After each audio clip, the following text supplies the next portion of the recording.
Yes, I'm gonna cry like a little bitch.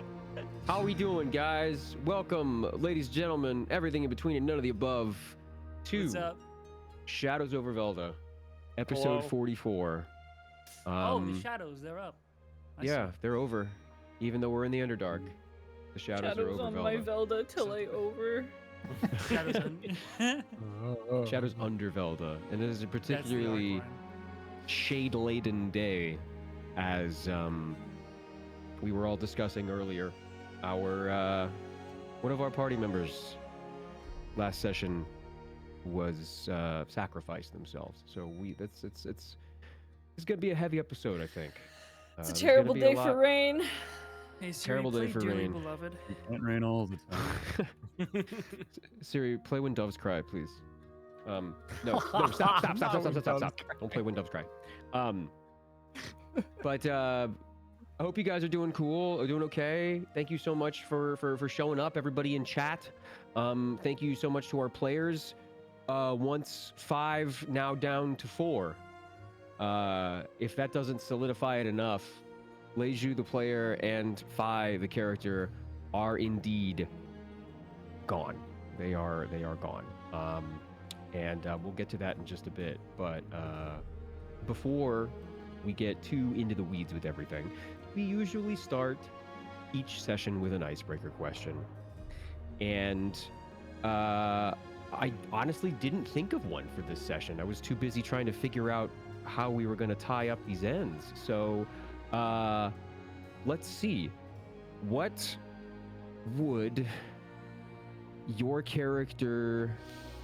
Man, I don't want to reveal that much. Let's see. How does your character grieve? What is their process? If a process, you could even be one sentence. How does it start? You were gonna find out. Yeah. I was We'll about to find say, out, I'm like, yeah. you're I've been about reading the to. last 10 episodes. You know what? I finally got a break. Let's pump the brake on that one. How about that? And then we'll discover that in the session.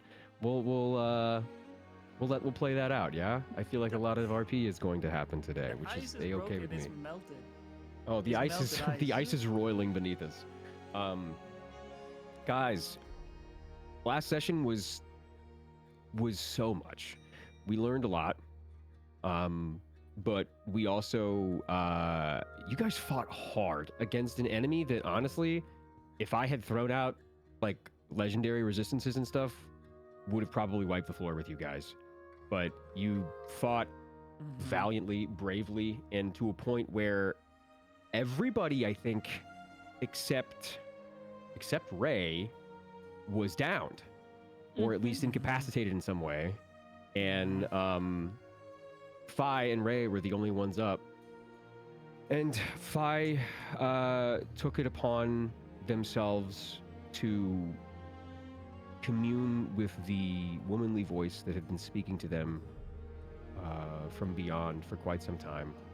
And with one last, almost hollow act of selflessness,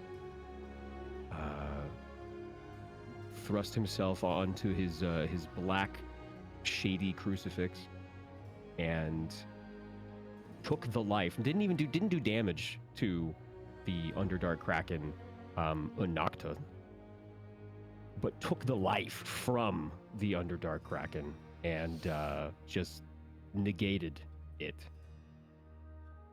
After this flowery, dark, emotional catharsis of suddenly beginning to remember everyone after he's had his memories removed by Zilix of the people that he has surrounded himself with. He looked around to you guys one last time as he pushed himself on this pyre and suddenly began to remember bits and pieces of you, which only further cemented Fi's conviction to realize that if you guys were going to keep going and doing what you were doing, stay on this course, get your memories back in some cases, find out what your purpose is, get Bryant to the mana pool, you know, confront your past, Beak. Remember your companions, Argentum. He sacrificed himself to make that happen. And as you guys are sitting in the silence, this act of selflessness gave anybody who was unconscious or knocked out 1 HP to bring them back to stabilize them. The echoic, cavernous darkness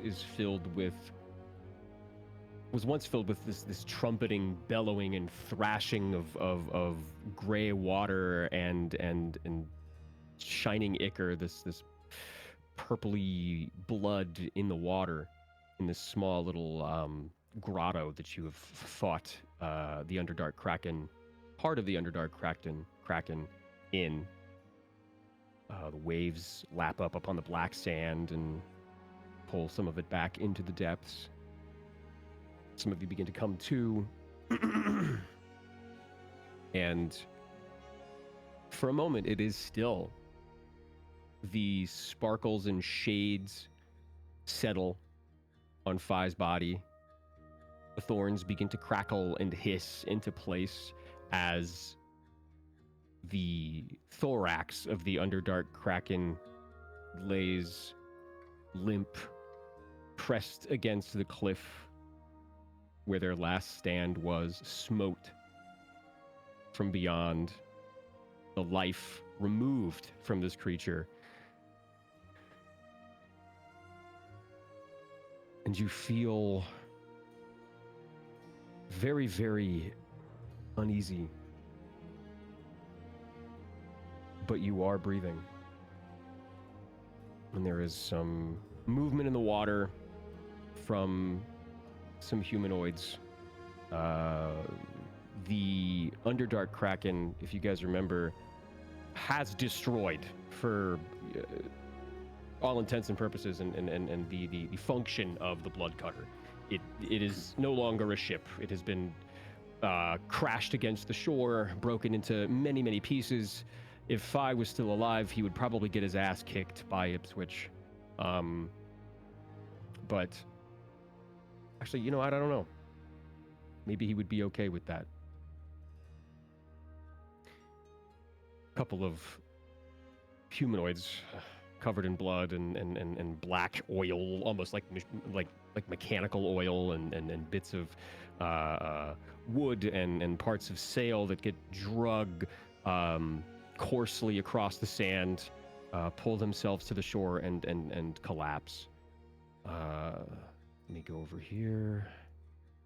Argentum, you were prone, right? Were you prone Yeah, when you? because were I was unconscious? unconscious. Yeah, I fell unconscious.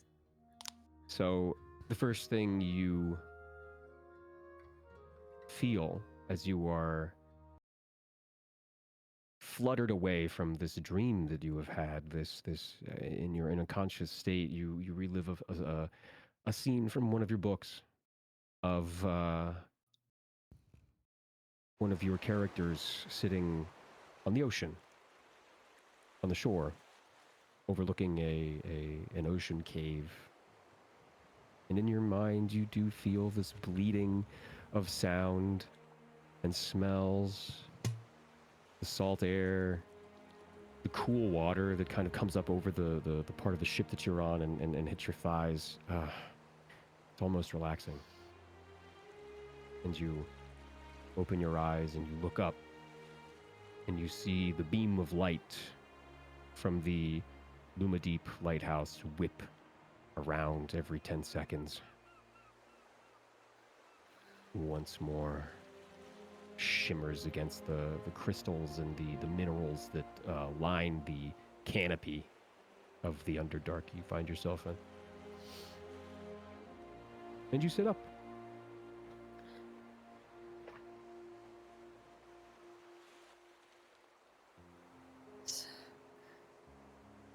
Is everyone okay? You hear a groan or two coming from the shore itself. You're kind of elevated a little bit, so you can't tell exactly who's on the shore, but you see Ray over in the far corner on one of the stretches of sand, and you also see Elfram on the back of Soot, a little further back, more towards the lighthouse. A couple of people pull themselves from the ocean, pull themselves from the mountainous lake. Krillin looks like he may have broken his arm. Clean blade. Barry, hard to miss. Built like a big door almost of a person. Varric limps from the water and collapses. DM. Yes. They'd probably see. I mean, you'd see me rushing towards Phi, whereas if I can move. Sure. Yeah. You catch eyes. Well, you catch. You catch The sight eye of. on. You catch the sight of Ray, who looks a little panicked and begins shambling over the rocks and shale to this. You can't see the whole thing, but it almost looks like a big capital letter T made out of like brambles and shadow that like has this particulate smoke that comes up and goes up into the Underdark. But Ray is not normally he'd be running towards Soot, but something else is catching him. Argentum is seeing that, is going to rush off the boat, jump into the water, and just rush onto the shore. What's going on? I don't think I'd say anything yet. Is there a body here? There is.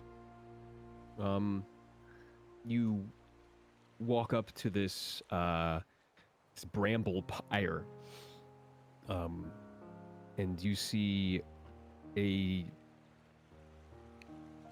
desiccated body of Phi, sunken features, wrinkled skin, paper thin, as it begins to evaporate with the dark thorns and brambles that start to like pierce and poke into his skin. Oh no. I'd drop to my knees and drop Wall's glaive and as quickly as possible before anything else. I would activate my healing hands as an ASMR. Okay. And hold them over the body. Okay. You feel this silver shimmer come from the glaive and something else. You are starting to touch on powers that really only have begun to reveal themselves in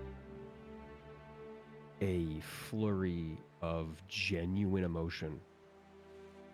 You feel like this might work. You've done it dozens of times. How much of your healing, what would you, this is a healing hand spell, yeah? Yeah, it's a racial ability from as being an ASMR, and I think I would just be begging the heavens. It's just 3d4. You try and impart as much magic as you have left after this harrowing ordeal that you and everybody else has had to endure. And almost disrespectfully, the energy wells up in what was left of Phi and is thrown back in your face. A silhouette of the same smoky particulate of a woman begins to pace back and forth in front of Phi. These coal red eyes appear in what you imagine would be her head or face. She's hard to make out. It's a cloudy vision of a woman, long hair, wraps around Phi's body, and she looks at you. And Let me heal him. Every attempt is waved away. This is beyond this plane. He is mine now.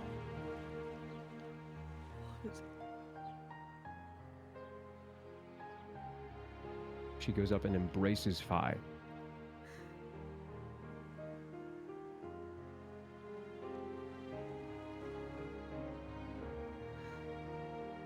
As he begins to evaporate into her. And you could swear for a fraction of a second, Phi's pale, blue-white, milky eyes open and a smile tugs at his cheek. You'd think that it was an illusion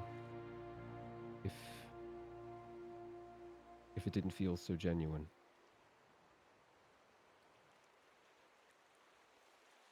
Slowly, this body begins to fade away.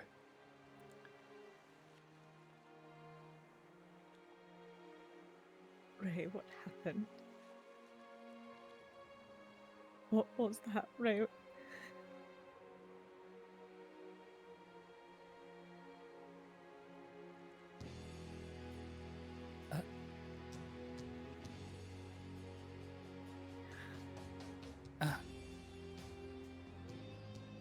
Tell me what happened. I don't know. I don't know.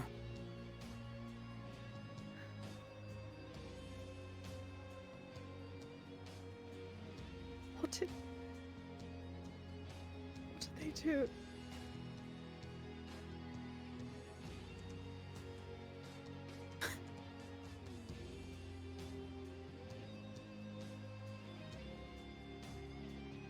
Is the shadow still taking Phi away? Or Yeah, is he gone? yeah.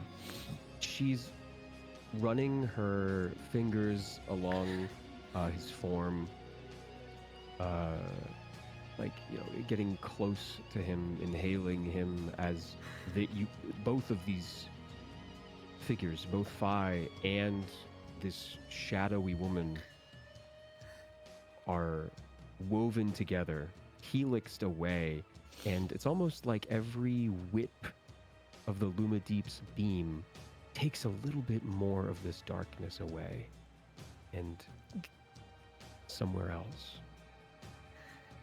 Give him back. He's not yours. Nor is he yours. If he's not yours, then give him back. He He was ours. made a deal. For what? Tell You. me. All of you.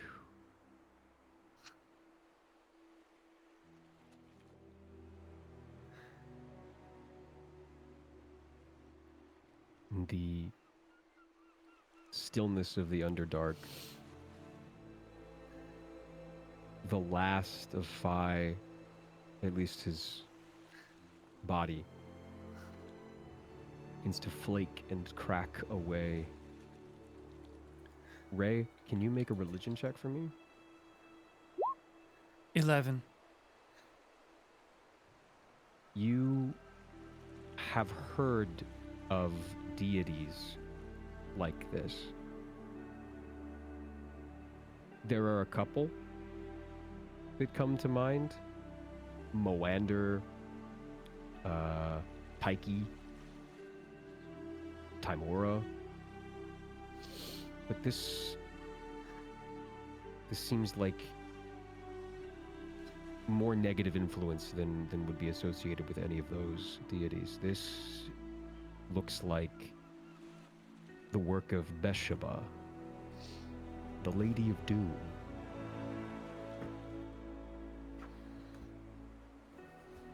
With an 11, would I know if I try to kill the Lady of Doom, will she stop? It's unclear. But you've, as a group, have drawn blood on a god before.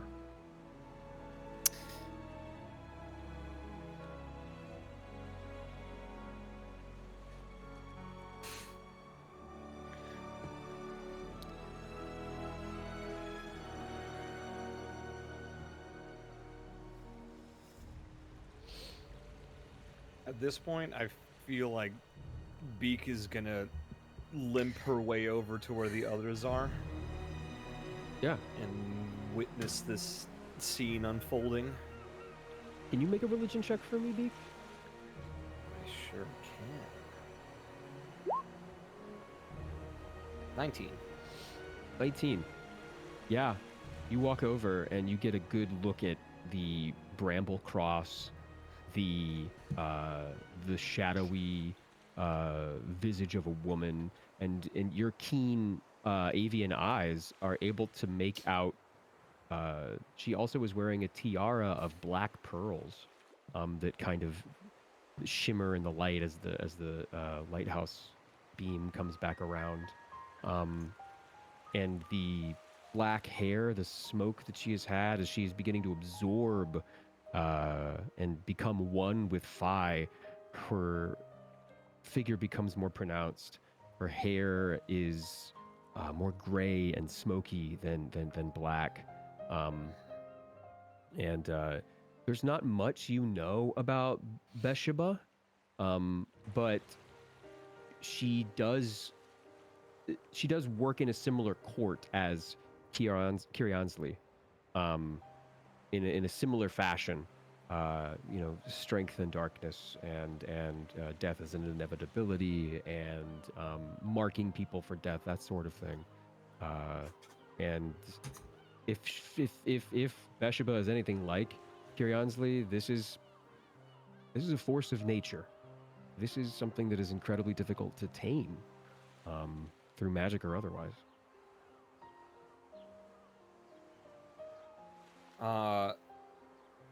Beak will go up to limp over to where Argentum is and gently put a hand on their sleeve. Argentum is using like bits of blood from themselves to write inscriptions on their hand to most likely futilely cast writ seizure on whatever this thing is. Give him back. Give them back. You're not taking them. As you scribe this spell, as you attempt to bang on this glass, she lets it happen. Bathsheba lets this magic come into her and affect her. She turns to look at everyone after Phi is no more, and even the cross of brambles starts to fade away. And she looks at you, all of you who have gathered, and says, "This changeling has given you more than you can earn back in a lifetime.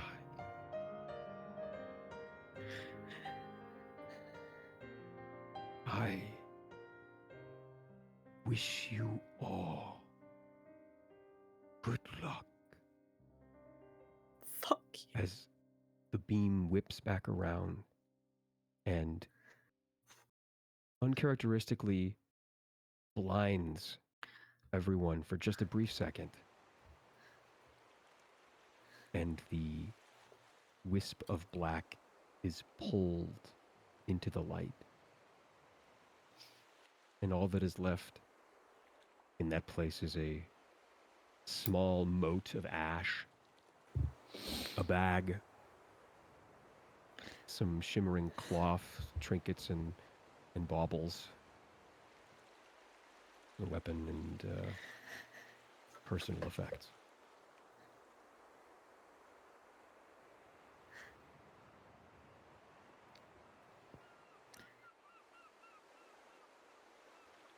Argentum's gonna look around and try to see if Sunder's okay as well. Sunder, are you okay?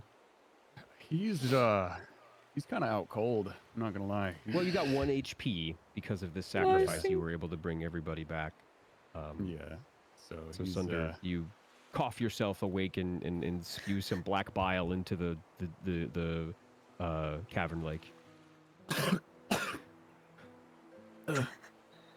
Blair, are you okay? I think so.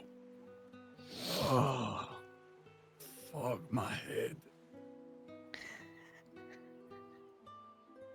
And Sunder will sit up and kind of sit there in the sand, kind of holding his head and like look around. You What's see with all the sad faces? It's fine. What about him? He's gone. Larry's gone.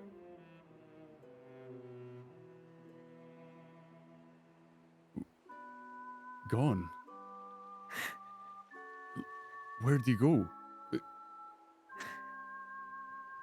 Something took him.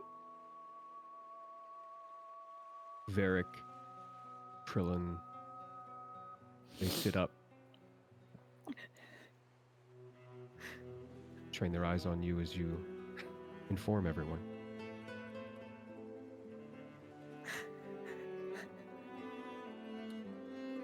What was that?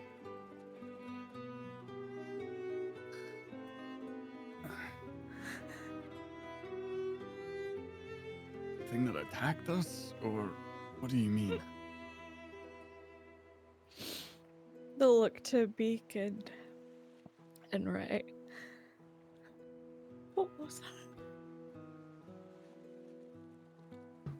I am on my knees, running my fingers over all of the items and ashes left behind. Make an investigation check.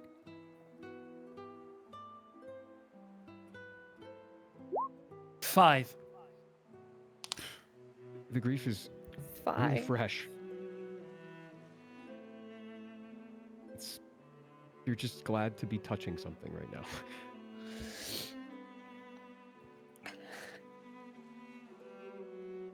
Beak is writing something down with.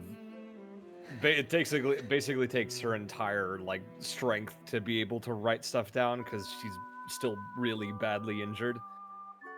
But she manages Sure. to scribble in a really, really rough hand.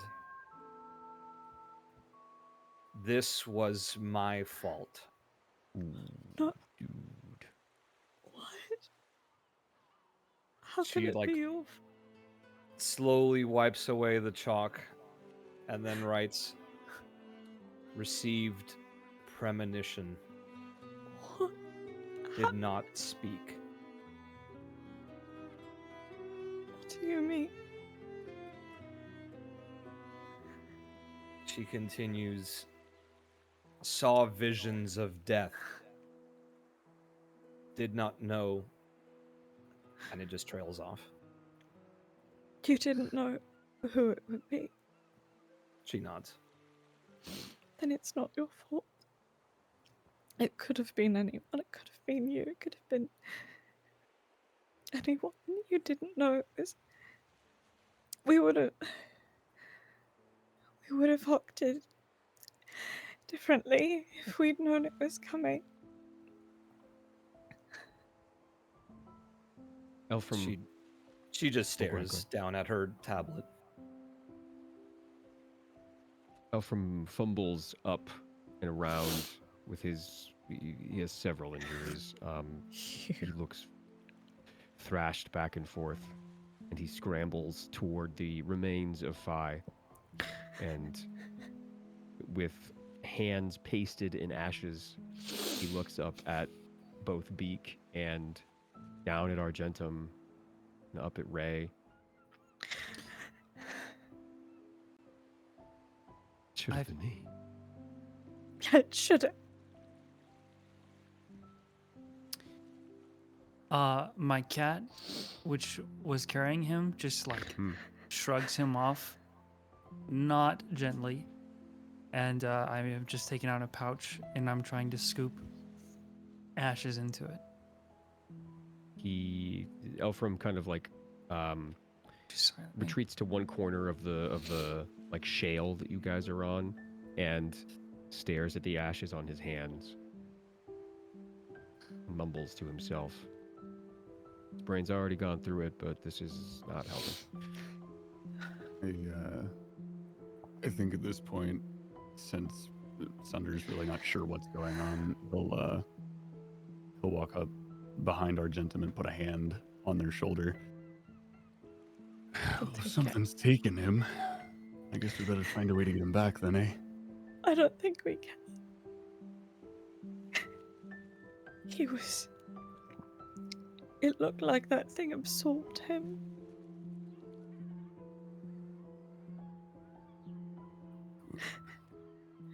It said that he made a deal of some kind. Like, it was a sacrifice of some kind. He gave up much for us.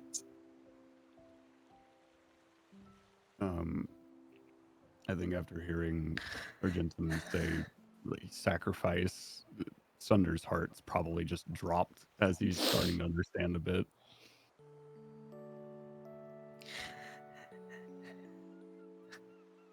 What do you mean, sacrifice? I don't know. He was already disappearing by the time I came to it. I don't know.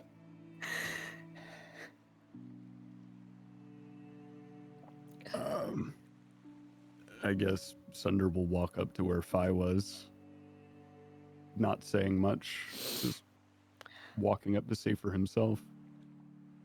Following you behind, slowly, is Elandra,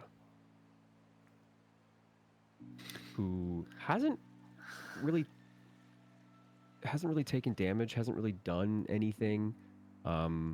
They seem to have been in a safe spot in the ship when it was launched, and maybe a few bumps and bruises. She puts a hand on your shoulder as you approach the site of the effigy that has faded away. The mess of personal effects that are now on the slate stone. I just want to be collecting them. And she gets a closer look. Let me roll something. Okay, that makes sense. Okay. Elandra straightens up when she sees this, and as the last little bit of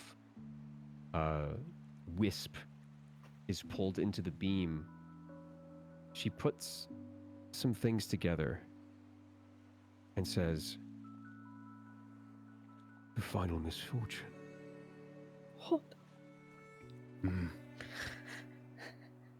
This What is that?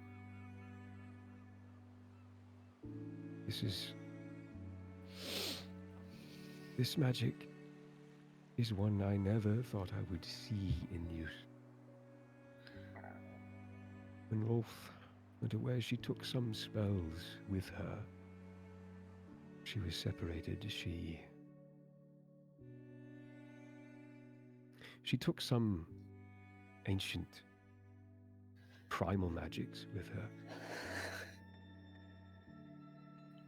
The spell was meant to resurrect an army.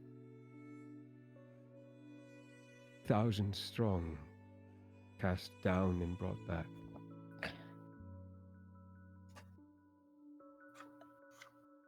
Your souls must be incredibly important. All of you.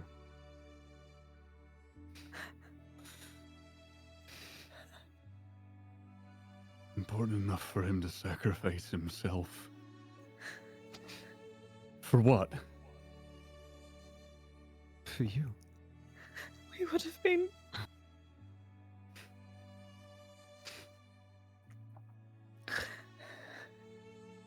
I. But Where exactly is Elfram? Elfram is got his back against a sheer face of rock that's kind of looking at the mess of effects and what Fi had on him physically and magically. He's looking at his hands. He's entranced by them. I think Sunder is going to walk very quickly and very aggressively towards Elfram. You! Do you know about any of this? Any? My cat's No. gonna flank him and growl. I don't. The only thing I know is that I don't think we can bring him back.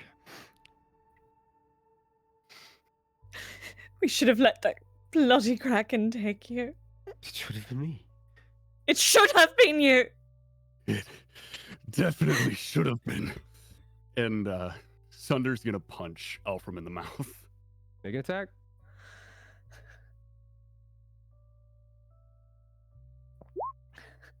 Can my cat my give the God. help action?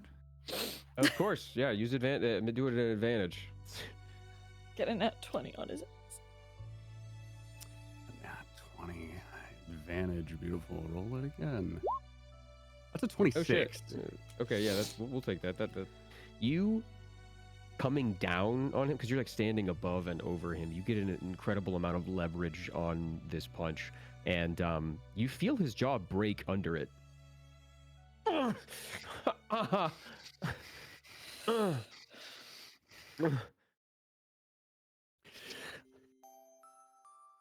I don't want to hear another fucking word out of your mouth unless you're spoken to. You fucking worm. He nods.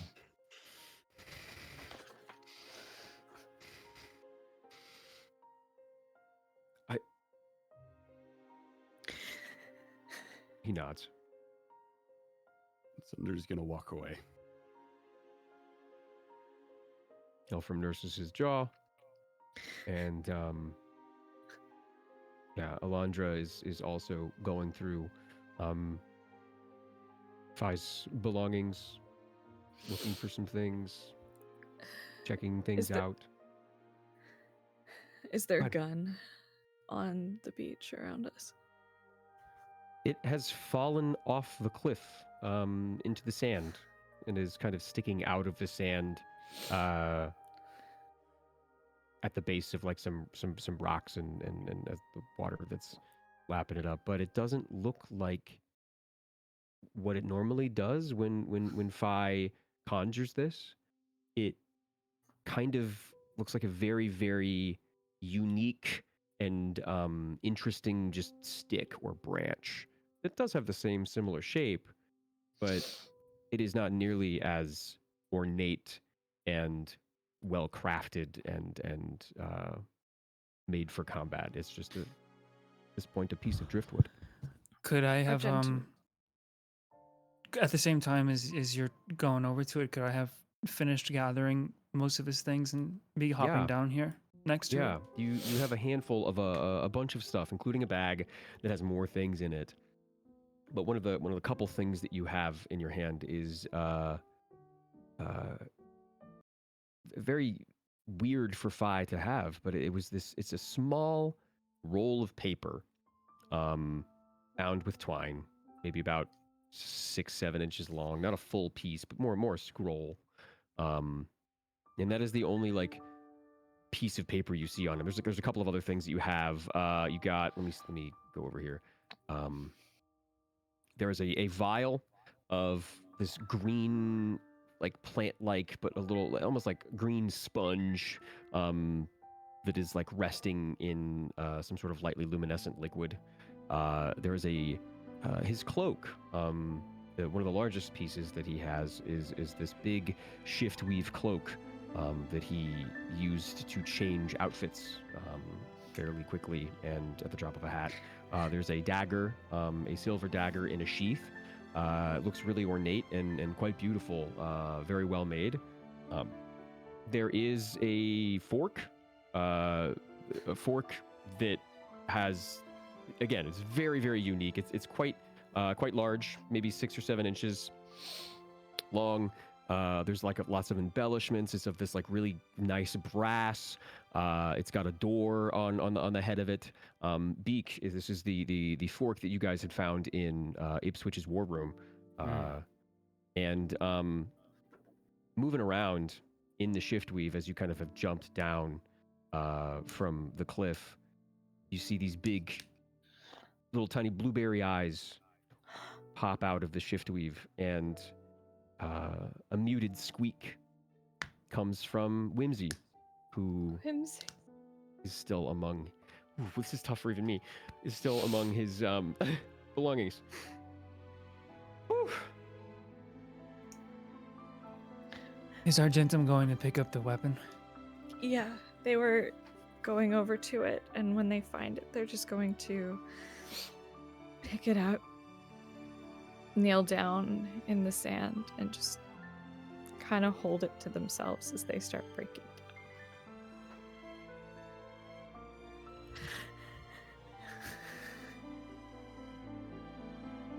Krillin and Varric stand up and brush themselves off and go to each other to assess each other's wounds, just to make sure that they're okay. And they're not, but they come over to you regardless. He's their friend too. You have Phaestra and Adana, who had only just met them. But you also have Alondra and the cadre of drow who themselves look pretty beat up. You guys form a bit of a throng underneath of this outcropping of shale and granite. But make a perception check. Anybody that's interested. Yeah.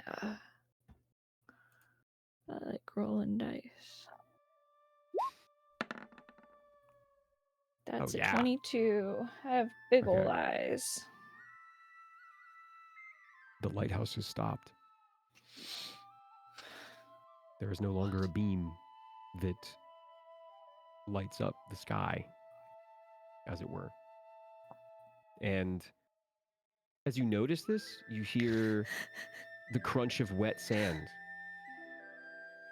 And what almost sounds like a ball rolling down a hill. And it is the 2 fungal help from the lighthouse. Have kind of made their way to the shore, and with them, they carry the Mistflower.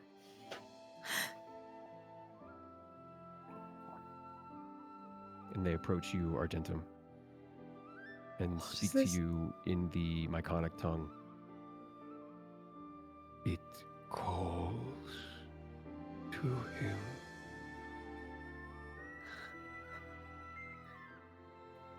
What do you mean? This is from his spore. He knows of its power.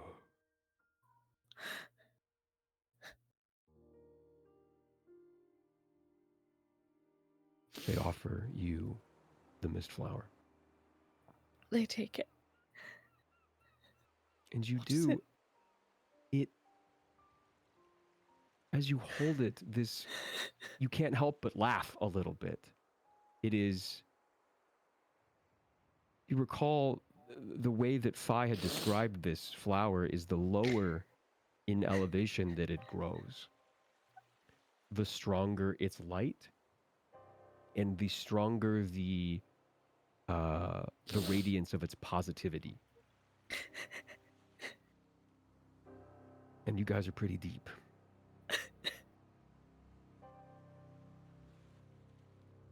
It's just like him.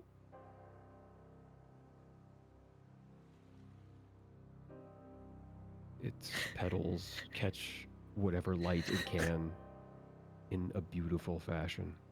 And in them you see shapes, colors. Some of them begin to start to take form of people you may know, histories, memories, things that its light has touched, including yourselves.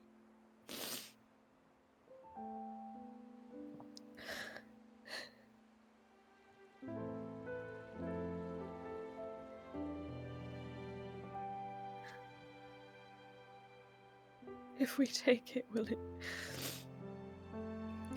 persist? It persists as long as memory does. Well, good thing I've a propensity for long memory. Put away the taller, ganglier one kind of bows, and Plum Bob rolls back to give you guys your space. Thank you.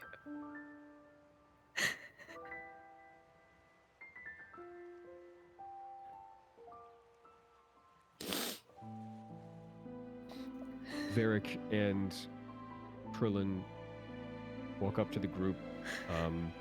Varric, clearly, he has broken his arm. It is in a makeshift sling that he has made out of one of the sails of Bloodcutter. Krillin has tied a tourniquet around one of his legs and is using bits of driftwood to kind of keep himself moving. And he approaches the group. How do we get out of here? I don't know. And you hear from the water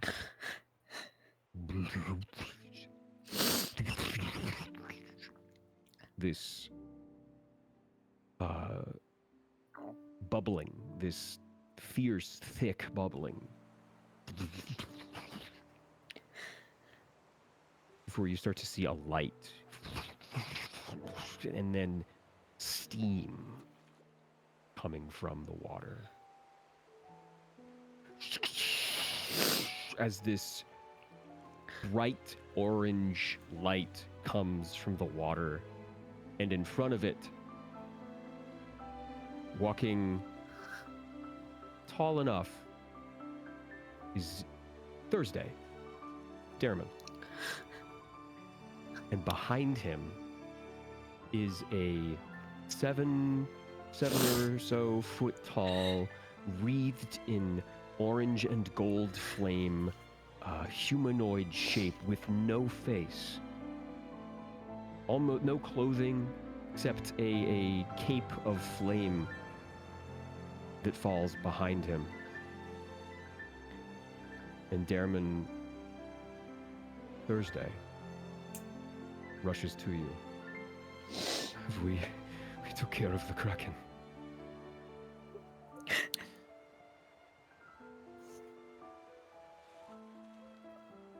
Oh no. What happened? Who did we lose?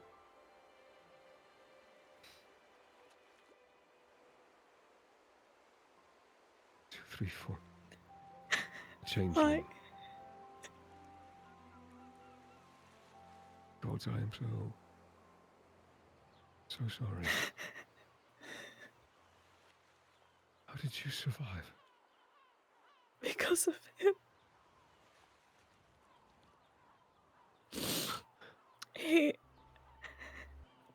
He cast a spell had sacrificed himself so we could live.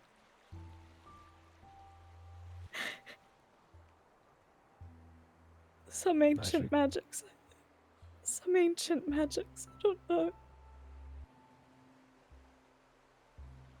They're not even looking up. They're just staring down at the mist flower in their hand.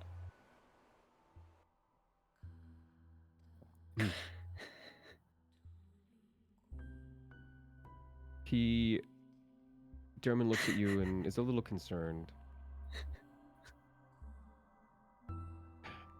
And he resolves himself, almost like, I know what I have to do. So he unsheathes one of his scimitars. And he approaches Ray and says, "Where did he pass?" Ray is still holding all of his things. Just makes a head nod up to the rock behind him. He walks up and he takes a knee and he puts his scimitar across that knee. And with blade in hand, he says, "Beyond the reach of dark queens and gods, shadow will no longer haunt you. Your blade no longer meets the dark. The light has found you. And I hope the heavy silence of this world leaves you for something even gentler. Something you have earned. I did not know you,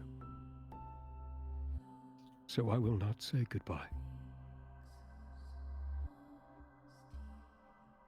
I will echo you. And you," he looks at Ray. "And you," he looks at Argentum. "And you, and you, and you. You and yours will never fade. So go. Go now, fallen blade. With honor in your name." And he looks at the flaming humanoid. "And fire in your memory. The dark greets you no more, but it will remember you. And so will we. So say this drow."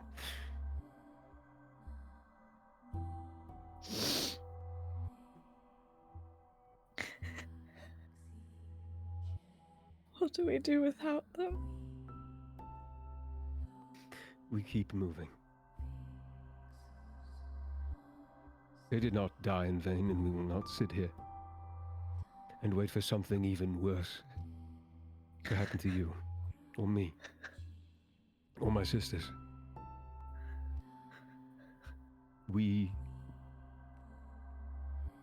And Darriman kind of looks around, and it's strange.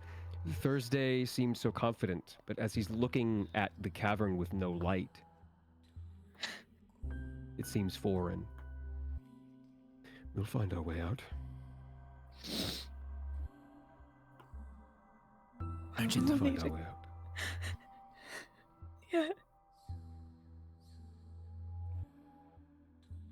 Will you carry him? Of course. Don't even have to ask. I want to hand them the rest of the stuff, including the pouch of ashes and the rolled up paper and the cloak and all the other items you listed.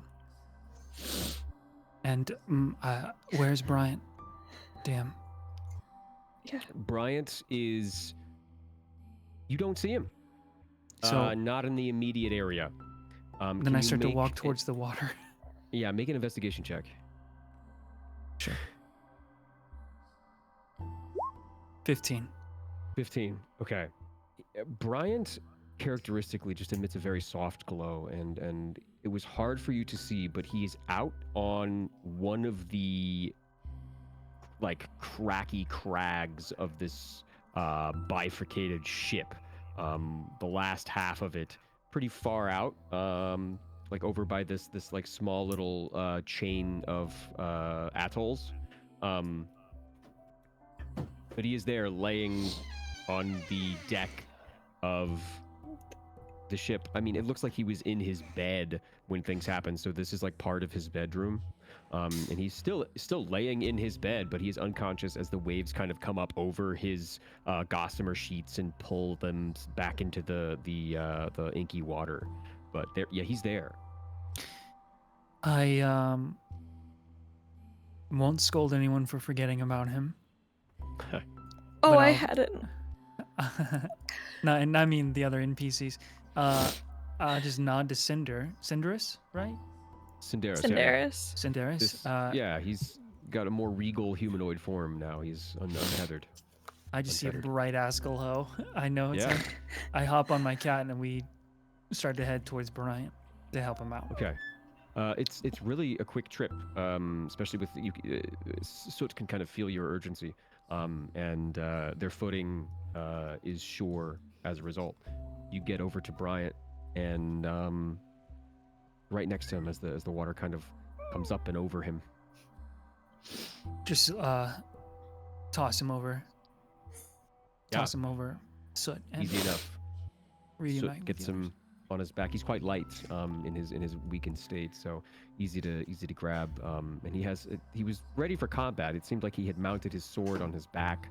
Oh. He was ready to fight, but was knocked unconscious before he had the opportunity to. But about a minute passes, and Idiot. you get to the shore, and his eyes kind of flutter open, and the shock of hair that was pasted over his brow is pushed aside by a lick from Soot.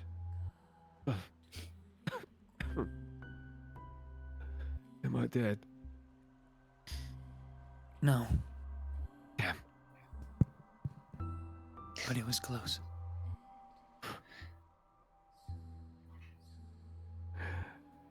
Ray,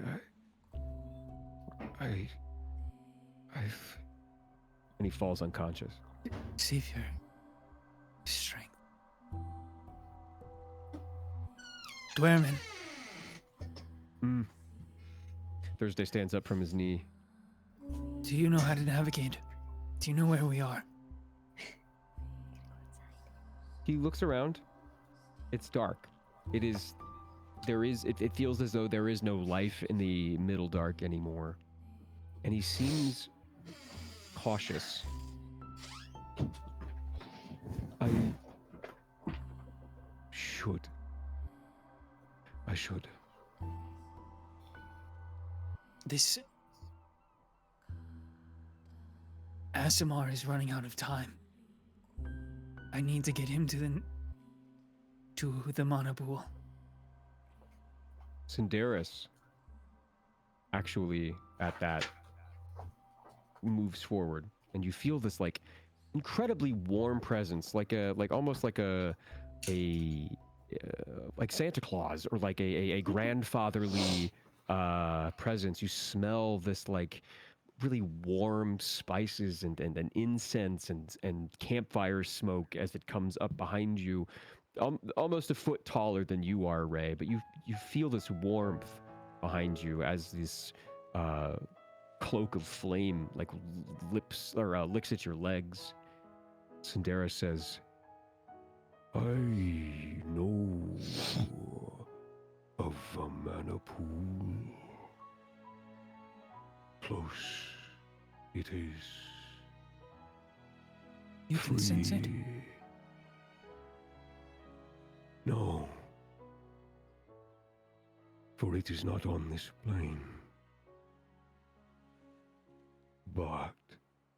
He raises a hand, and a clear voice begins to speak. "I am unfettered, and I will go where my people go, when they are free. He moves his hand in a circular motion, and out of the rock and the shale that you guys, found Phi's gun in front of, begins to like crumble in on itself, not out, but crumble in on itself and begin to become molten as this square passageway, this portal opens. And from it, you hear like the low rumbling of a bonfire on the other side.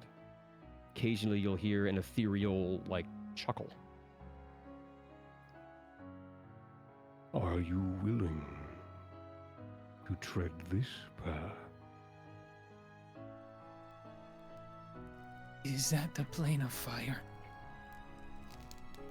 It is where my people go when they are free. It is the pub.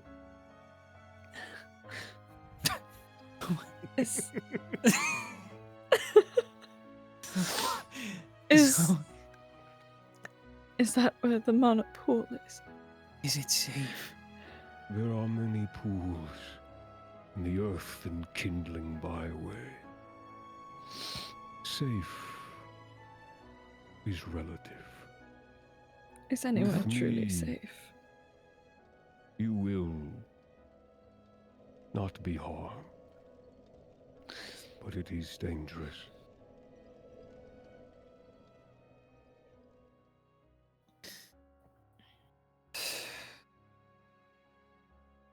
This I is say a we different go. monopool? This is a different monopool, yeah.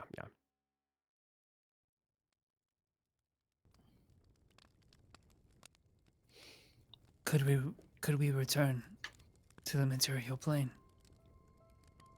Shortly, or is it a long Always. journey?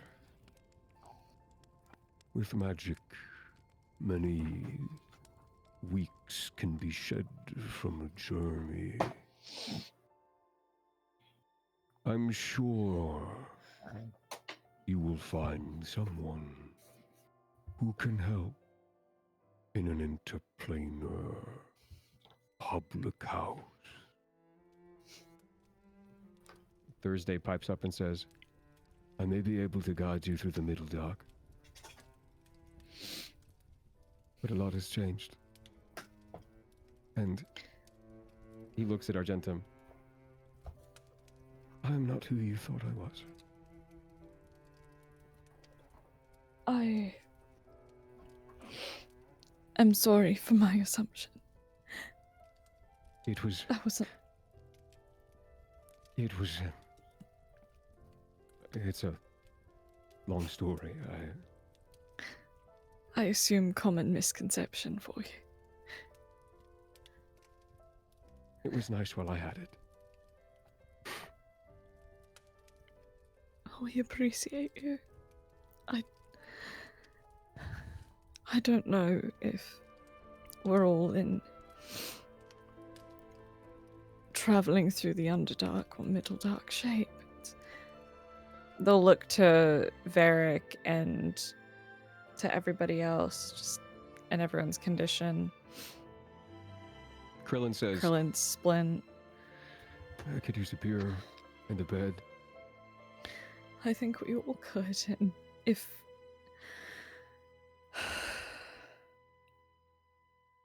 it is a closer monopool, Bryant needs this. Can we And see if- through the portal? Is it an actual pub? Like a bar? Like a tavern? Make an investigation check. Okay. Yeah. 13. You get up a little closer to the portal, and as you do get closer, you feel its heat. It's like you turned the like coil on a stovetop and kind of like put your hands against it. It's quite hot. Anything that would touch this would burst into flame. But you do hear non-human revelry. It's something boisterous is happening on the other side. You'll hear the occasional clink of glass or stone on stone, but more prominent in your oral soundscape is the just crackle and pop and crack of flames.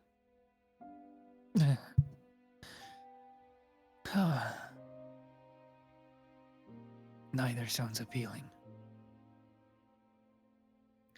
I leave this to your discretion, though, Ray, with it being about Bryant.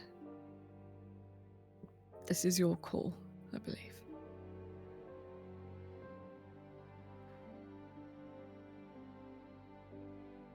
I'd prefer we don't lose anyone else. Hey, Sunder, can you make me a history check, please? Sure. I know. I can't make a decision on behalf of one when it will affect everyone that travels with us. I know. You have 13? Okay. Your in your dealings with other fiends, whether that was in the back alleys of Ivbranca or even further below, you've dealt with portals like these. You've seen one or two, and the one rule that Kelly would teach you about like dealing with interplanar travel is it's incredibly difficult to get into another plane, but once you do, all of the other planes are easier to access. Like on a prime material plane, it's really hard to find a portal to the plane of water, or you know, the demon web pits, or some other plane of existence. But once you're there, it's a little bit more accessible to get from one to the other. Got it. I think this portal's our best bet.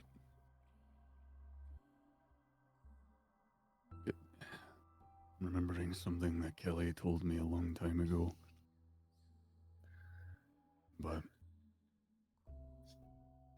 if this is the plane of fire, we're gonna have an easier time getting to where we want to go. It's really hard to find a portal anywhere to other planes on the material plane, but once we're in there, we'll be able to get to the monopools fairly easy. I have doubts that it would be easy. I don't think it will be easy, just easier. Easier. I have doubts on easier, more efficient, maybe. I will take more efficient. As will I. How do you feel about the heat, Beak? Beak will give like a half-hearted shrug. She seems okay with it. Cinderis moves toward the portal, and he does some like signs with his hands, these big broad gestures with his hands, and moves his entire like forearm down the length of the portal, and it becomes a little bit more tangible, a little bit more visible. And he turns to you and says, I have business at my home. I wish to see my wife, if she still is. And you guys do remember Cinderis being royalty, like the equivalent of like a duke in the plane of fire. Damn. We Ew, walked through. fuck. Oh, Fuck it, before he goes, can I ask Switchman. him a question? Yeah. We'll be strangers there, trespassers even. Would you vouch for us? He turns to you and puts like a hand to his chest. He's more human than he's ever been. It's crazy. You can like see a jaw move and everything underneath this like this torrent of flame that is his body. For you, I would lay down my life. You freed me from my shackles. You broke a curse I've lived under for a long time. I will give you whatever aid my body can allow.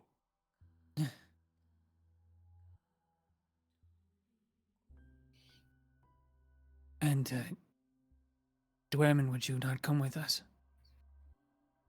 Theremin looks at you guys. Ergaristro, heading toward this spot at this very moment. They have broken through and taken one of my sisters.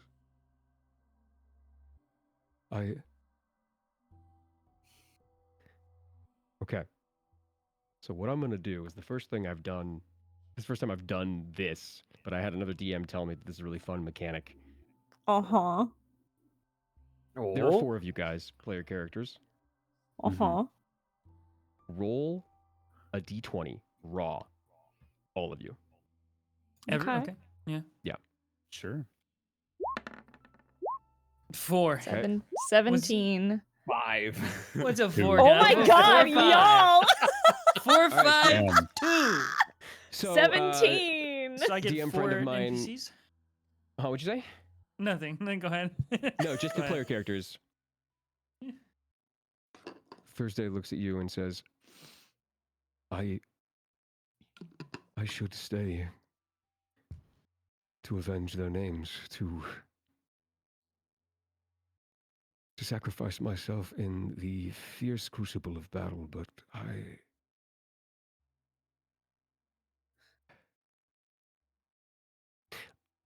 I feel my sword is better placed with you.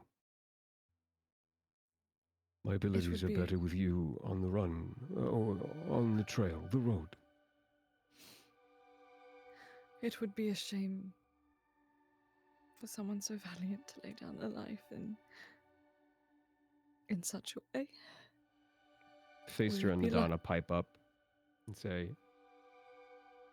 The Lumideep is lost, brother. Let it sink into the lake with all other history. he nods and jumps down from the cliff and looks into the portal.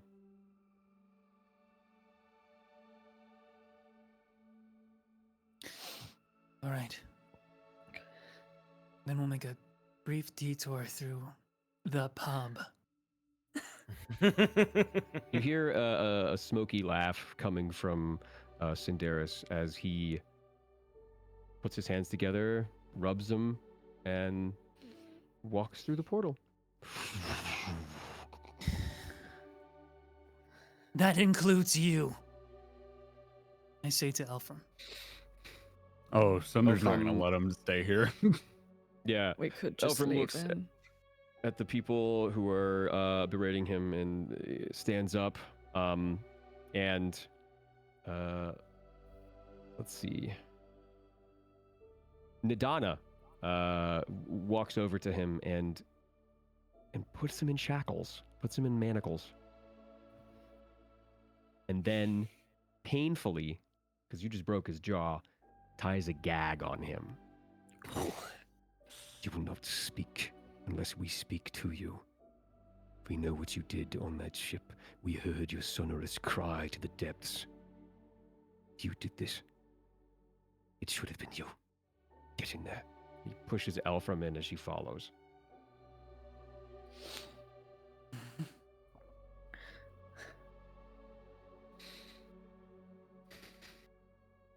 Beric and Krillin kind of help each other, nod to Argentum and Sunder and Silent Beak as they too walk through the portal.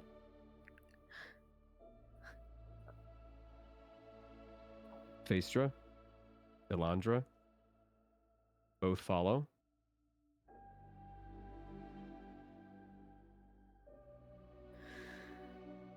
Thursday still stands next to the portal and looks at you guys. If there is anything on that ship that you wish to recover, I feel like now would be the time. But I understand if you do not want to stay here any longer. I can't think of anything. Beak just shakes her head. Most important thing that was on that ship is already gone.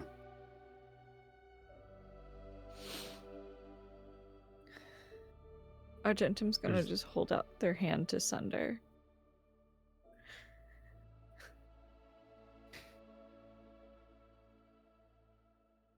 Shall we?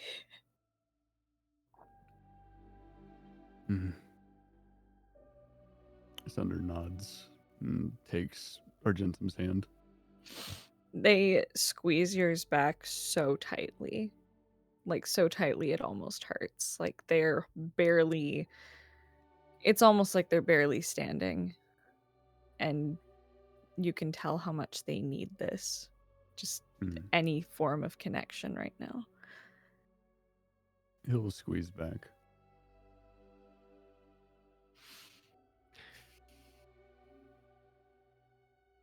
They'll start walking towards the portal if Sunder walks with them. And coming up behind Mhm. all of you are Nyla, Cleanblade, Barry, and you guys walk through the portal. I'm gonna hang behind and watch everyone go through.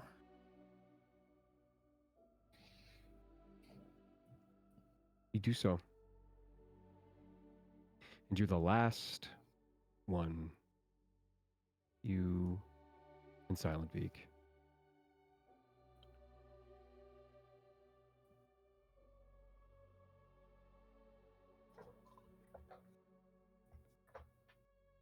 Yeah, Beak's also walking in. Okay, cool.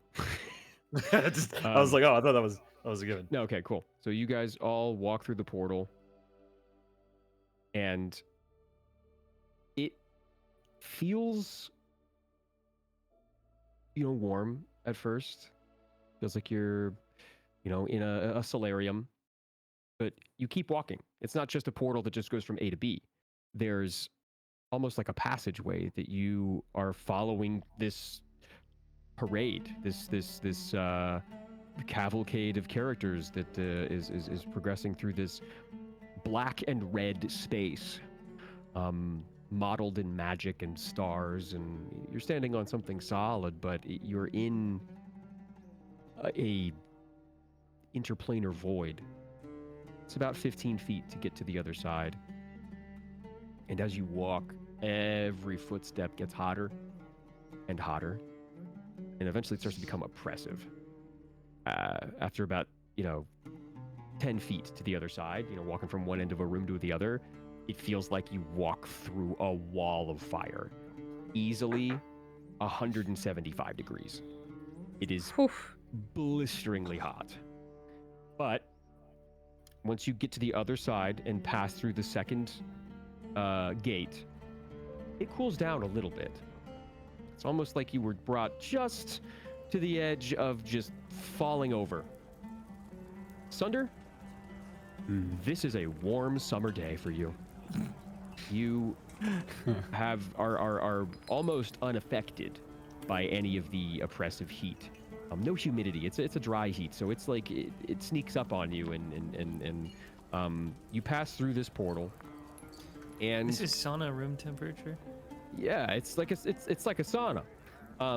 You pass through the other side of the portal, and you find yourself in the middle of a room that is 100 by 100 foot cubed. This room is built for people that are 5 to 6 times your size.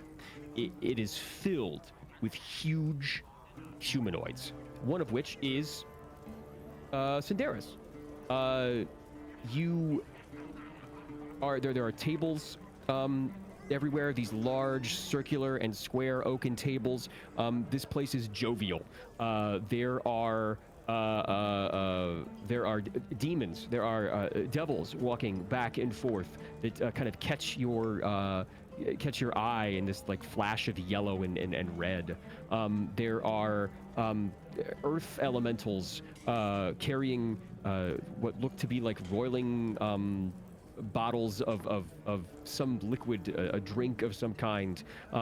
These big, what are they called? I have their name here. These are stone giants. A couple of stone giants are in the corner, carousing and speaking in giant. Sounds like rock on rock. It's just. There are languages spoken around that some of you may pick up on, some of you don't.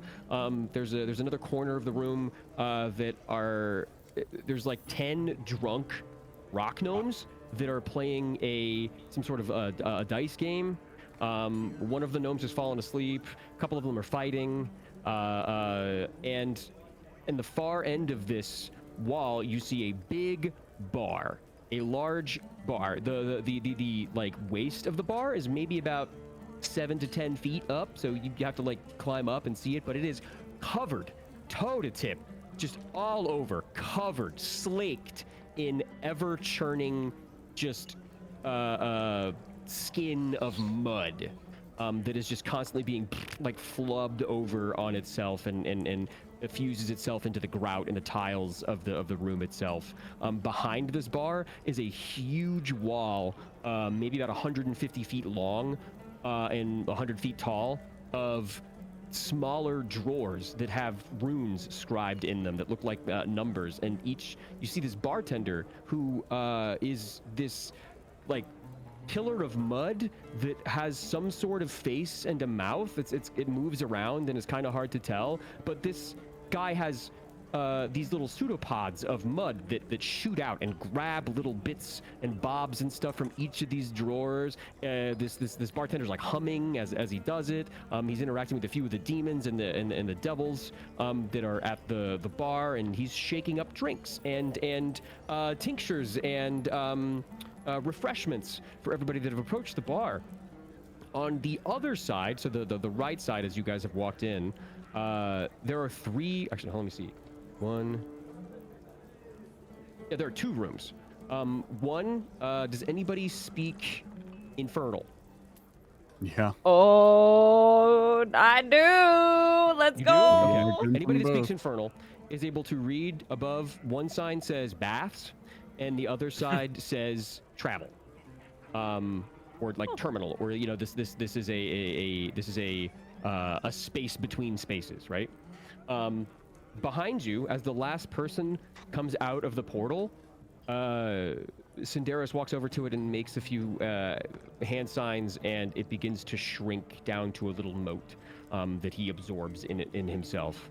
And a couple of the devils have noticed Cinderis, and he walks over to them and begins having a very short conversation, points to you guys, these small humanoids. Again, everybody here is over 10 feet tall. Besides the rock gnomes, obviously. they are rock gnomes. But yeah, there's a lot to see, a lot to do. Let me double check and make sure that I'm not missing anything. Yeah, there are windows too, so you guys could look outside if you were so inclined. But this place is quite hot. But the sign behind you, as the portal closes, anybody that reads Infernal can see that it says Earth and Kindling Byway. This looks like it could be a place where the plane of Earth and the elemental plane of Fire are in confluence. Rad! Seems we're in the halfway point. That's cool. And there is, as a matter of fact, a couple of other people that catch your eye. They're so you have the corner with the rock gnomes, you have the stone giants carousing, you have the demons and devils walking back and forth. There is a table that has kind of gathered a bit of a group of people that are you know, cheering or quite inebriated and falling over themselves. But there are two humanoids, or at least humanoid-looking things that are at a table doing some sort of game or some sort of interaction. One of them is a tall, tanned, elegantly dressed, golden green robed elf with these long wispy eyebrows, these really piercing emerald green eyes, this small little like blonde goatee that kind of goes out a couple of inches, and he is very clean. Most of the people here are like a little bit, dirty or in their cups or a little bit, haven't bathed in a couple days, or they're rock gnomes, and it's like how do you bathe a rock gnome, right? So this guy's really clean and very well put together. The one opposite him is another stone giant. But this one seems to be in some sort of military garb, like a sash, many buttons. He has on his hip 4 swords. They are all scimitars. They are all coated in jewels and gems, encrusted. A lot of these are, it's probably made out of gold or made out of platinum. These are ceremonial like show swords, but he's just kind of wearing them casually, and they are having a pretty heated argument. But yeah, you have the baths, you have the terminal, the bar, and there's a lot going on, and it doesn't seem like very many people notice you because you're so small.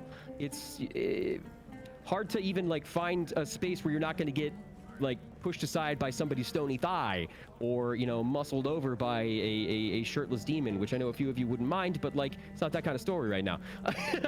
But yeah, you find yourself in dead center in the Earth and Kindling byway. What do you guys do? Does anybody want to do anything? Beak's like fanning herself with one of her wings because of the fucking heat. Yeah, it is quite hot. Probably about 150 degrees. It is a lot. Yeah, this So is just the uncomfortable. constant sound of fluttering as she's just like.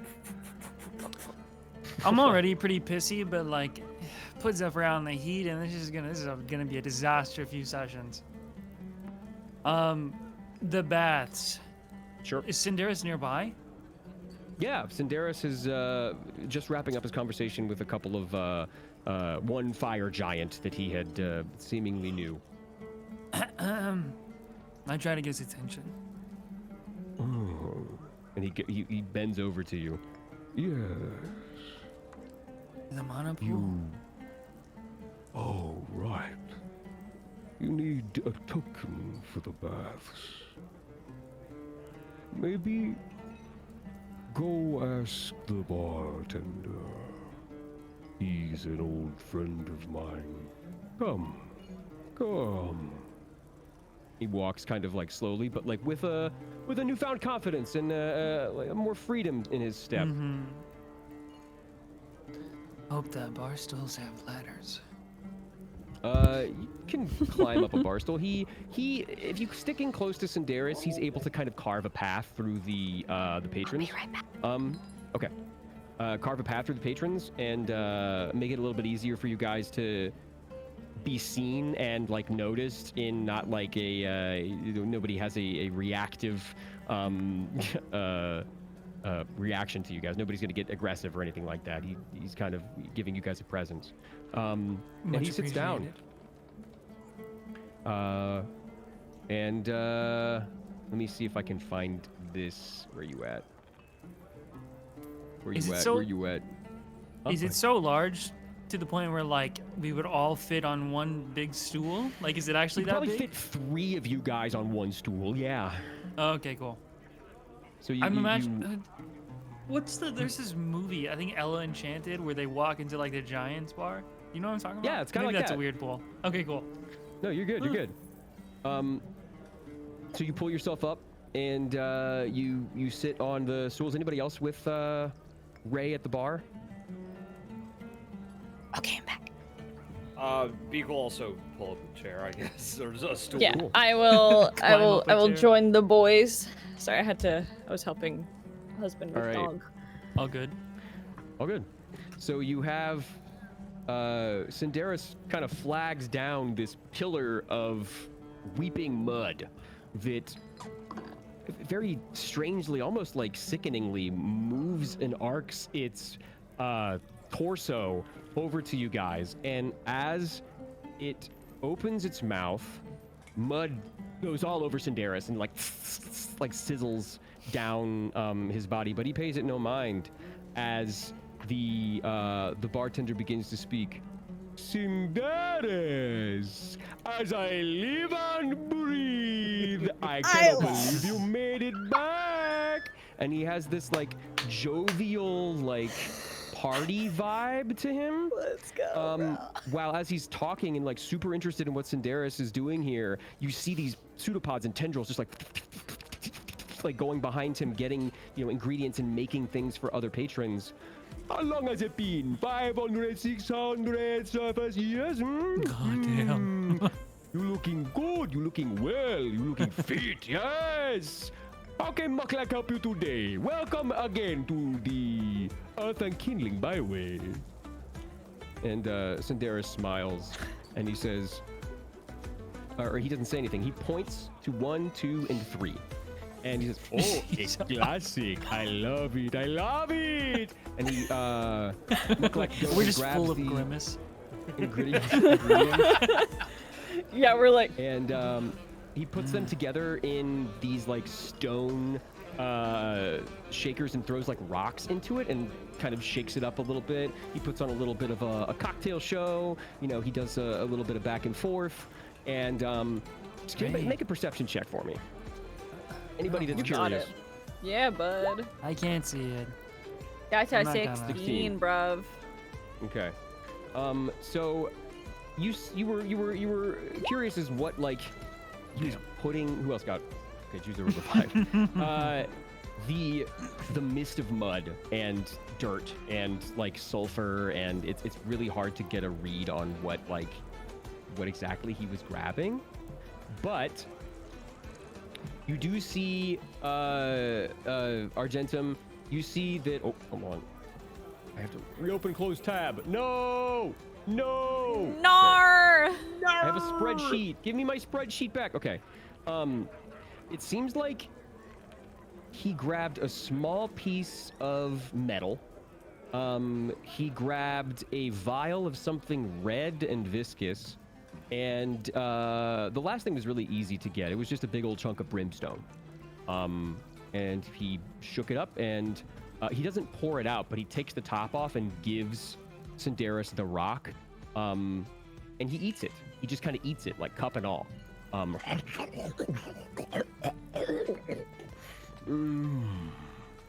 I've waited so long for your concoctions. Thank you, friend. He says, no payment needed. This is on the house. Of course. Welcome back, Duke Cinderis.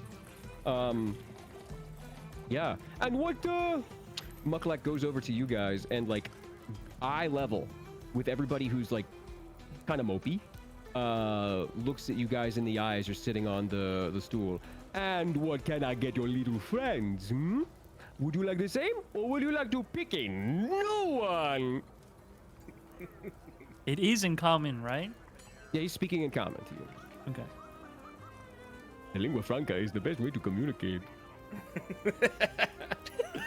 Beak will write down on her slate and show it to him. Just water, please.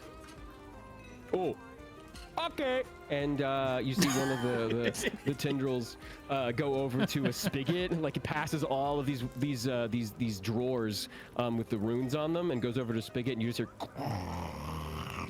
here you go, bird. Appreciate your business. She gives a nod and she immediately just chugs that shit. It's warm. Yeah.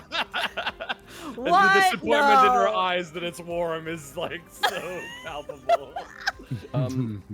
And if anybody else would like a drink made by Mucklack, you have to roll three D100s.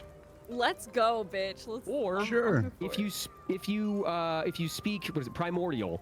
Those are the runes, and you're able to see what exactly each one is. Yeah, I don't fucking know. Let's do this shit. Pew! I'm not gonna ask for a drink. Oh but wait. Okay, I do those in individual. Well, 3, yeah, individually, yeah. Yeah. Hold on. I thought it would do it individually, but it fucked me. It kind of did. 91. Just added them together. Yeah. 91, 44. 44 and 49. Okay, I give you something very special. And he goes and uses his tendrils and pulls out some of these things. He puts down on in front of you this like stone rectangle, or almost like a mortar and pestle, and he takes out one of the drawers, this strange rune that's like two lines, two cross lines diagonally. It's nonsense to you, but what he takes out is he cracks it like an egg, but it's a chest. He cracks this chest open, and little tiny bits of gold fall out, and then like precious gems and stones, and like there's a diamond that falls out and stuff. And he like crushes it up in front of you. Let's see, what's next? What was the next one you got? The next number? 44. 44. He reaches one of his tendrils over there, and he takes it out. Oh, this just looks like it doesn't look like he's holding anything. And then over the like crushed gems and gold, he just like drops a bit of himself into it and then stirs it up. And he's like, what's the next one? 49. 49. Okay. 49. Ooh, this is very special. And he goes back over and gets the drawer that's next to it, and he pulls out what looks like ashes of some kind, and he just like and he like sprinkles it over this rectangular stone that he's like grinding things up in. He doesn't use a spigot, but for this liquid, he like splurts a little bit of himself again in it, but this is a little bit more like loose mud, and pours it into one of those shakers, gives you a little show, all the while taking care of every other patron. And then he cracks the top up and gives you the stone. Here you go. Enjoy, friend. You can drink it? Fuck yeah, I am, bud. Okay. All right. Our gentleman will like go to sniff it and then not, and just down the hatch. All right. Could I get 2 tokens in the bath? Oh, absolutely. But first you must drink. That is the rule. We don't serve sober customers. Can I break the rules here? Hold on. It gets quiet. It's almost like the 5 to 6 people around you heard you say that. You want to break the rules here? Cinderis looks at you. That is ill-advised. It was a question. And my answer is this. He leans down, and his like jovial expression, the smile that he had for the entire time, this like, customer service air that he had, drops. You do not break the rules in Chardale. Do you understand, little angel? Fine. Damn. Excellent! And the music begins again. The like party vibes start one more time as he's like shaking something over his head. You see one of these like you see a wood elemental bard in the corner as he's like, the music that he's making is like this log that he has that he's pressing his thumb into and like burning and popping rhythmically things in there. It's like, but it's like, he's burning these this wood. Everything goes back to normal. Tell me about this drink, boy. Yeah. Okay, so yeah, knock that back. Raz, you can't go anywhere. It's quite good. It is a little metallic at first. It kind of tastes like like muddy blood, but it is immensely like hydrating. It's starting to cool the room down a little bit. You almost feel as though you're like back on the material plane. And okay, now I get to pick, because based on your combination, this you're under the effects of a certain spell. So Let's go. Sorry, I have a I get to corgi pick- crawling on me. okay, that makes sense. And because of that, you knock this back. You feel like your body temperature has kind of dropped a little bit. You feel a little bit more relaxed as you can be after the ordeal that you just went through. But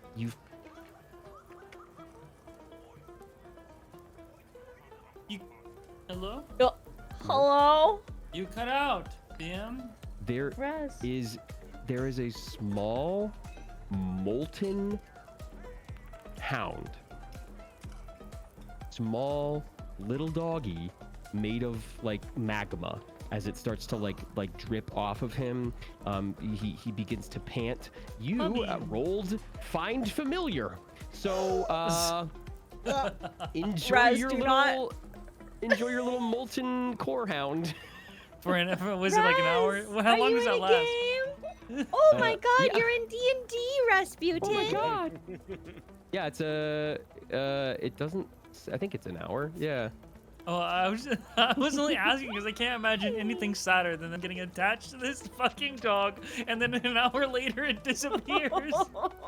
Let me double check because this is a spreadsheet and I have to like go You and gotta see the actual fuck hours. me It's up, an hour. DM. That would suck. Rasputin. Rasputin.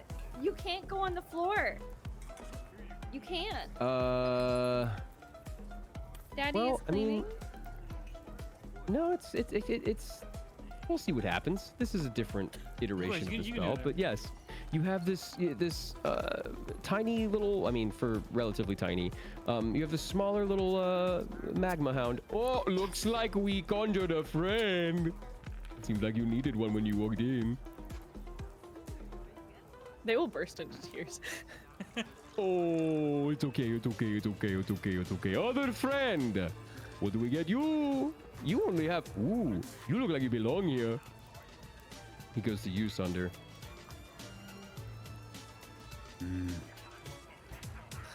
It's definitely not the first time I've been in this type of heat. I Definitely know. the first It's time I've been bracing, here. isn't it? Brings me back to home. Not really sure what that's like. I'll take your word for it. Well, you are here. You might as well experience it. What would you like to drink, my friend?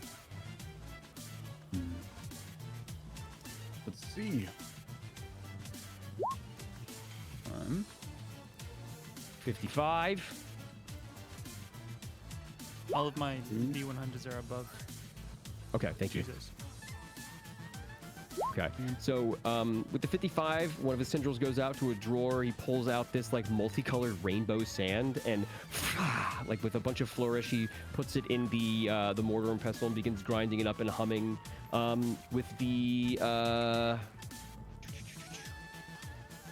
26, one of his tendrils goes over, opens it up, and you see another.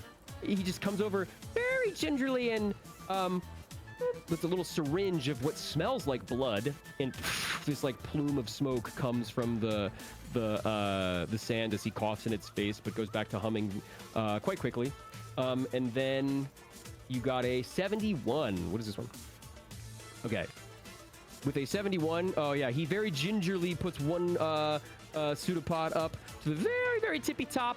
And almost dead center in the row, he pulls it out, and this large diamond, he drops down into it. I love it when they are fresh. And he grinds it up, and kind of like wafts a little bit of that into, wafts like the diamond dust into his, what would be his nostrils, and puts it in the thing, shakes it up, and gives you the stone chalice from which to drink. Do you drink it? Sure.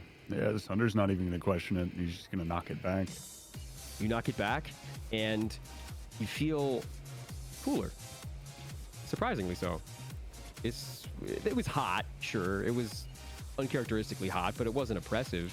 Now you just feel like, oh my god, the AC's on. Great. Okay, cool. Don't have to worry about the heat. But you do have to worry about this split coming down your forehead, down your nose, beginning to peel like your skin back and off, crater the bone in your head, painfully so, as it works its way down your body, and you start to split in half. Mucklak looks at you and goes, "Oh, we got a lucky one! I hope you like company." And you begin to clone yourself. Oh, What? oh my god! Holy So, shit! After a very painful, like, minute and a half, you are now sitting next to yourself, You need a that. spitting image of Sunder. You are physically identical to you. They have your personality, they have your memories, your abilities, but they don't have your equipment. So Yeah. is he a butt naked Huh. clone of Sunder? Yeah, this is a butt naked clone of Sunder. This Oh, good this lord. blueberry of a man.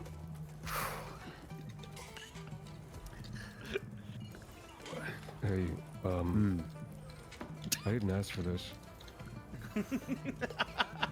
I don't think anyone did, mate. Do you want to like talk about that? Talk about what? What? This is gonna be bad. Okay, and while you deal with the existential crisis that is having two of you for the next hour, Two of them for the next hour. All right. Ray, No amount of sadness Uh, can stop you. No, the, no, it Mucklak- cannot. I'm relentless. Mucklak leans on his, you have a on naked his thunder fist. sitting there. Like, well, how do you feel? I know. Argentum is looking disrespectfully. He has his whole hog out and everything. Certainly does. Mucklak does him a service and just goes fa-fa and like coats him in mud, so he has like something to cover himself up. I would go to the baths. They have towels. Good to know. So, my angelic friend, no breaking rules. What would you like to drink?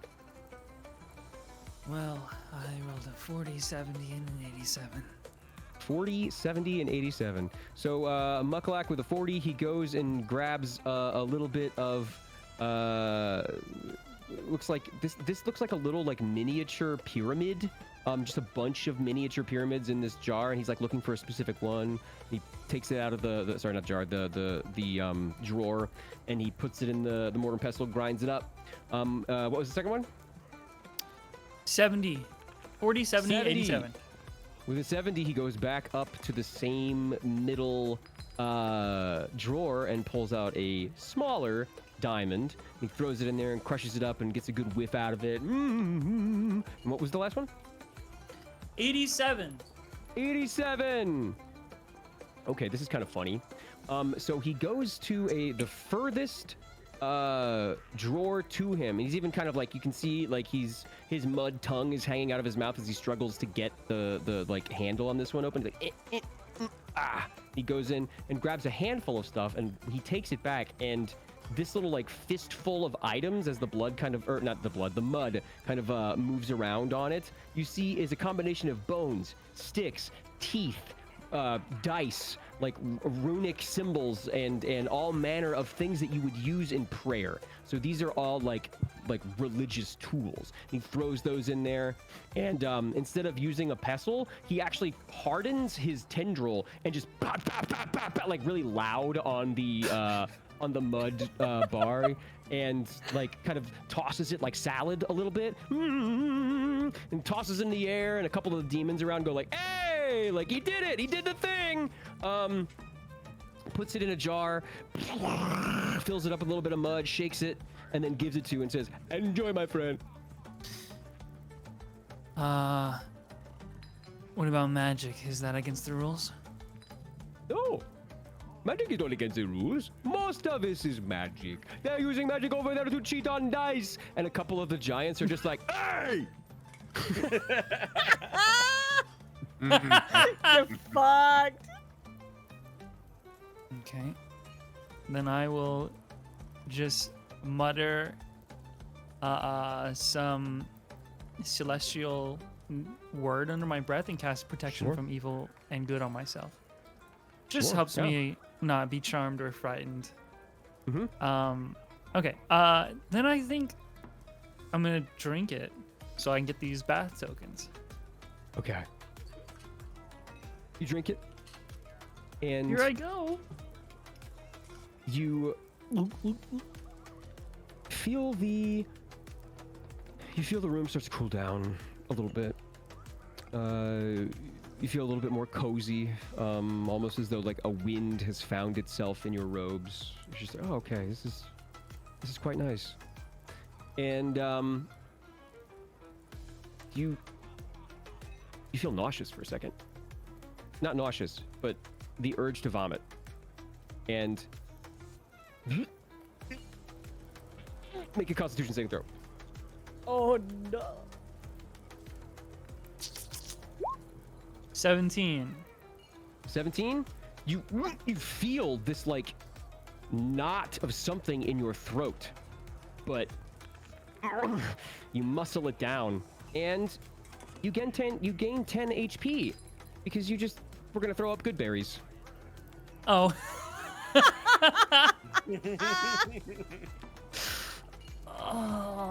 Oh no. Hey, you feel better now? Worse.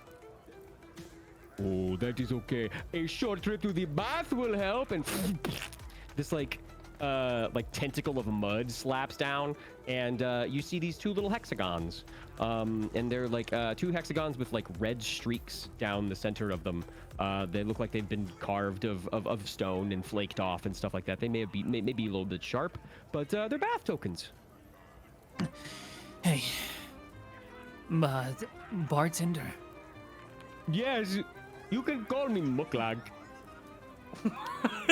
How do you spell that? How do you spell that? Muck what? Muklak. Muklak, okay. What gives it away? That I'm celestial, what gives it away? Well, your visage, you are pale. Your wings, they are not as prominent as they should be. I don't have any wings. They're like bones You see that retract my into point. my. Oh. I also feel the presence of other beings, like myself. I am an earth elemental. Well, mud elemental specifically. You're also very pretty, darling, so that gives it away. Oh, thank you very much. I try very hard. I do mud masks almost every day to maintain my complexion, and it seems to be working out. It seems to be a perpetual mud mask. That's the best way to do it.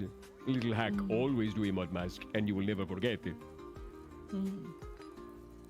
Yes, I am coming! I am coming, Calberab! I am coming! Oh, hold your horses. Oh, this demon thinking he knows everything.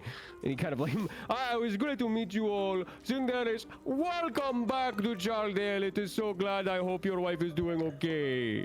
Bye! And he jerks himself down to the other side. His tendrils are still moving a mile a minute behind him, grabbing things from drawers and stuff like that. But Cinderis seems to be enjoying the warmth that his drink has provided, and kind of sitting in his a little bit of like relaxing stupor.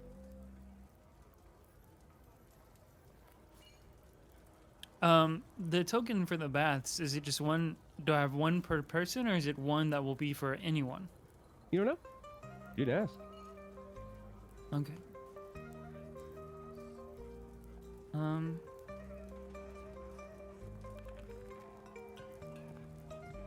Did I only get one from? You got two. You got two. Okay, two. Okay, then I'll just assume that it's per person. I say to our gentlemen, Sunder and Beak, I'm going to go to the baths. Don't drink yourself sick. No, I could use a bath, honestly. Considering a split in two, I can't see myself drinking anymore. Well, I can drink what you don't, so it's... What the fuck? You might want to ask for a token just in case.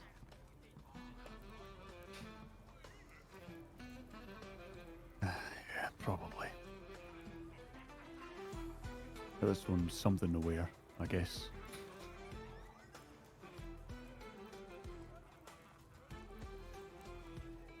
You are able to see that, kind of like how in a bar you would have like pretzels. This bar has just a little bowl of these tokens. You now know what they are, but it has a little bowl of these tokens. If you've gotten a drink, nobody's gonna look at you twice if you grab one. So I'm grabbing one then. Fuck it. Cool. Yeah.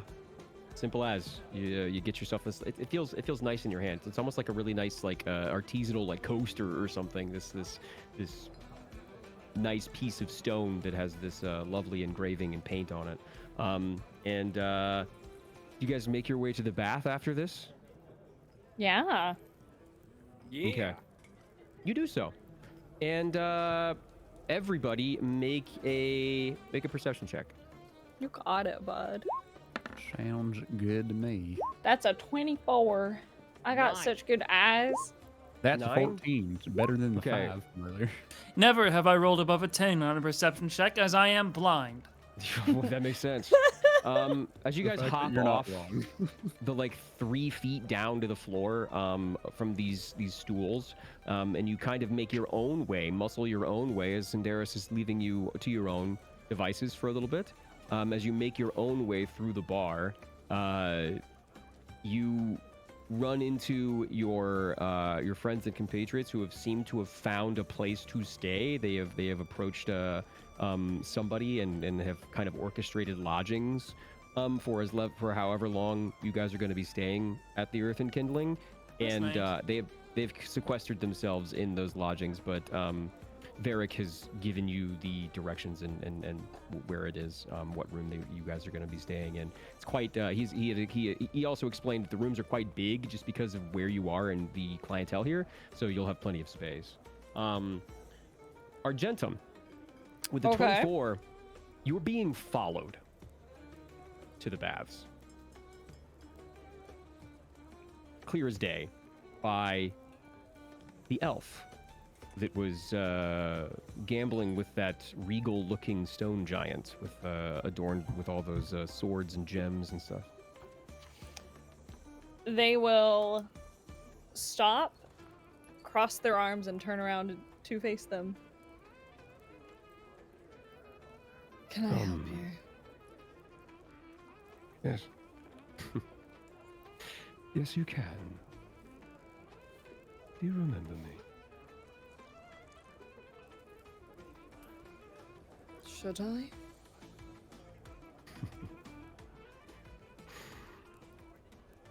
Yes. But I'm on my way to take a bath. Here is my card. He reaches into his lapel and pulls out a very ornate green textured like green and gold playing card. But as you flip it over, there is a name and a title and a location, like an address, and you know, a place for you to send mail by pigeon, you know, that kind of thing. And as you see that, your stomach drops because Oh it reads Acervax. no. Oh fuck, dude! The great green dragon. The fucking dragon. I'm sorry. Oh my what? god! And he This looks is a back and motherfucker that winks got at the you wall guys. killed. You're not And that's allowed what to we're be gonna call attractive. Don't That's tell it. me who it is. I There you don't. go. I don't feel like throwing hands right now. Fuck this guy, but don't fuck this guy. Yeah. Jesus. And we'll What a see what bitch! happens when you guys get to the baths. And bathe in the mana pool on our next get together. Oh, Jesus. what a bitch. I knew it was gonna lead to that. God That's damn it. crazy. So Wait, there's a lot more to do here, but yeah, I wanted to kind of bridge the gap between the morning and then maybe give you guys a little bit of levity here. So Oh my god. I have a fire dog and fucking Azerback. I'm gonna say you've seen a lot of things happen today, Argent. I've seen a lot of things Yeah, today. you've seen a lot of things. Oh, yeah. I've seen a certain thing. Dude, I love Astervax. What a bitch! Hey, I'm about You it though. Well, you time to should, question. if, of all people, you should have remembered his name, and you did. Yeah, I do. But I wasn't looking for a hot elf. Dude, the speed at which I was like, was he an NPC that I wrote that I forgot about? Oh no. Dude, I was like, oh no, did I fuck him? And I don't remember. Oh man, is that a one night stand that I just forgot about? Is your Listen, backstory just a man. list of fuckables? There's a couple. I'm looking at Argento's backstory right now, and there is indeed a list. A bullet is a point list. list? Body There count. is a list of one night stands. I'm not kidding. Now, Incredible. Wild. That's some legendary professional character work. Hell yeah, it is. Oh, Wait, so it was Astervax. Did the wall tackle the dragon out? Was that something else they tackled? That no, wall Aster, out a the window? wall. If I recall correctly, Astervax was holding on because Astervax can't fly. That's their thing. Yeah. They can't fly. yeah, Um, we got him off the fucking ledge, and then Wall tackled what's his fuck off, and you know. Yeah, Wall tackled the rush. Or was that no? The banner. Is that the rush? The banner. The banner. That's Wall- right. Wall That's tackled the character banner. piece I was missing. Okay. So not technically Astervax's fault. And then you guys did enough damage to Astervax's claws that he lost his footing and fell into the North Sea. Yeah, we Awesome. went Final Maybe- Fantasy boss mode on him and yeah. attacked the Alright. weak point. Yeah, you attacked the raid boss. Yeah. Maybe we can be cool. Maybe we can. Be That's how friends. you literally described it. It was great. We can finally get that favor he owes us for freeing him. You know what, bitch? Uh-huh. You're so right. True. All right. And there are a set of rules in this place, so he has to follow them too. Fuck Yeah. Apparently, brother. getting drunk is one of them. Well, buying a drink. There's a 1 drink minimum, dude. Okay. He said no bats for sober customers. I love Yep. that.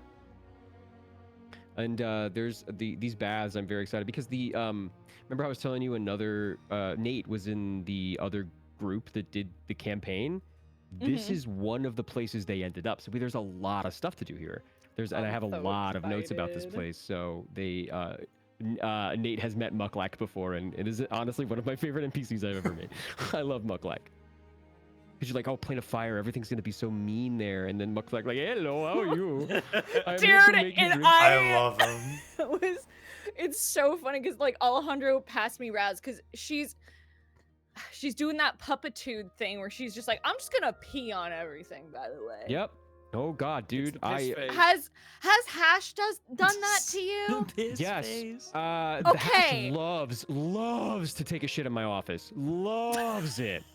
It is his it is his favorite thing. He'll get up, we'll play for a little bit, he'll eat, and then he'll come and just take a fat dump in my office. Oh, buddy. She but took a he's fat so shit small. on Alejandro's shirt the other day. So there's just like these tiny Hey. poops, but Christened. And yeah, a Yeah. lot of the time I'm just like, how are you able to? It's like half your body weight. How no, does that come out of literally, you? where is all this piss coming? Yeah, where's this piss coming from?